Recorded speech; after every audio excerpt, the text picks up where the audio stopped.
Tashi Delek. Bonjour les amis, j'espère que vous allez bien, je suis Lama Kunzang.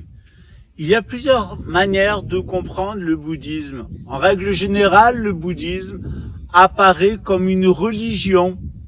Il y a des religieux, il y a des cultes, il y a des rituels et il y a des communautés qui se mettent en place, qui partagent un certain nombre de croyances basées sur la foi. Dans la lignée Dzogchen à laquelle j'appartiens, ce n'est pas notre manière d'envisager les choses. Le bouddhisme que nous enseignons s'appuie directement sur l'expérience d'éveil du Bouddha Sakyamuni. Le Bouddha Sakyamuni a décrit des processus spirituels dans lesquels nous sommes tous inscrits. C'est ce qu'on appelle le samsara, le cycle des renaissances.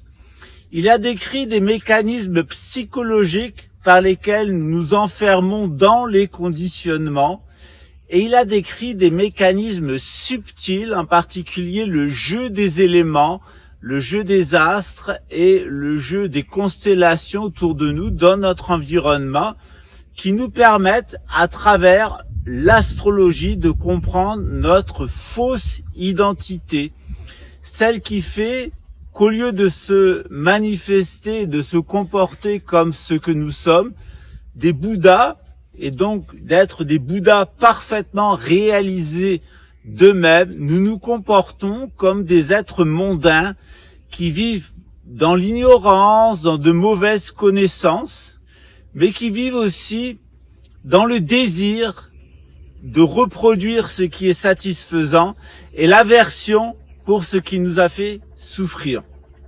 Nous sommes maintenant depuis un peu plus d'un an et demi à Brasilia, dans le district fédéral, où nous sommes implantés et où nous dispensons des cours en ligne. Vous avez des vidéos tous les jours qui traitent des sujets d'actualité, des sujets polémiques sur le mode de l'humour. C'est la particularité, c'est ces vidéos de l'actualité synarchique qui traite de l'actualité mondiale, des grandes problématiques à travers l'humour, la provocation. Après ces vidéos, il y a évidemment des cours qui nous permettent de mieux maîtriser la gnose bouddhique. Qu'est-ce qui se passe au niveau de l'univers? Qu'est-ce qui se passe au niveau de notre psychologie? Qu'est-ce qui se passe au niveau subtil? Pourquoi nous ressentons de la souffrance, nous ressentons de la douleur?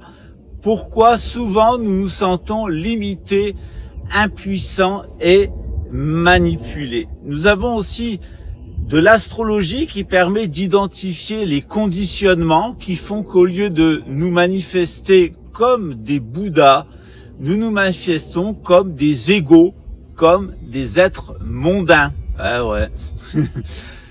C'est le cas pour tous et pour moi en particulier, mais comme chacun d'entre vous.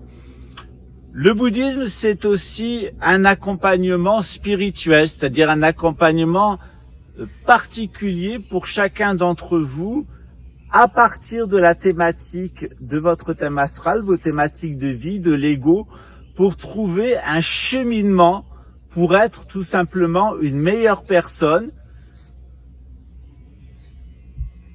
commettre de meilleurs actes, être plus compatissant, plus clair envers soi-même et les autres, être beaucoup plus confiant, retrouver confiance en soi et en règle générale sortir de cette dualité qui fait que moi je suis moi et toi t'es toi. Parce que généralement c'est le leitmotiv qui est imposé, c'est qu'on veut imposer son ego en permanence, mais on laisse pas beaucoup de place à l'ego de l'autre, sauf quand il s'agit de se l'approprier dans des mécanismes affectifs. Dans notre centre, nous étudions ces trois niveaux. D'abord, la spiritualité en règle générale, et nous étudions toutes les formes de spiritualité, comment elles sont devenues des religions. Dans la plupart des cas, les gens n'ont plus accès à la spiritualité, mais ont accès seulement à des religions, voire des fausses religions, comme dans le cas du New Age, qui a même amené des fausses spiritualités. Nous étudions donc les processus psychologiques, comment ça se passe à l'intérieur de nous, en particulier à partir des conditionnements astrologiques et évidemment il y a un accompagnement personnel dans les niveaux les plus subtils de notre être. L'enfer et le paradis, on peut le voir à l'extérieur, et il existe certainement à l'extérieur, mais il est avant tout à l'intérieur de nous, dans nos états psycho-subtils. C'est surtout ces aspects que nous travaillons ici au monastère de l'Altiplano Est à Brasilia, dans le district fédéral du Brésil. On espère vous y recevoir, en tout cas ne serait-ce que pour des cours et des consultations en ligne. À très bientôt, ciao.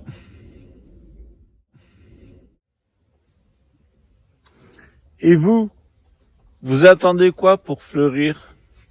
Le printemps? En tout cas, il vient jusqu'à vous.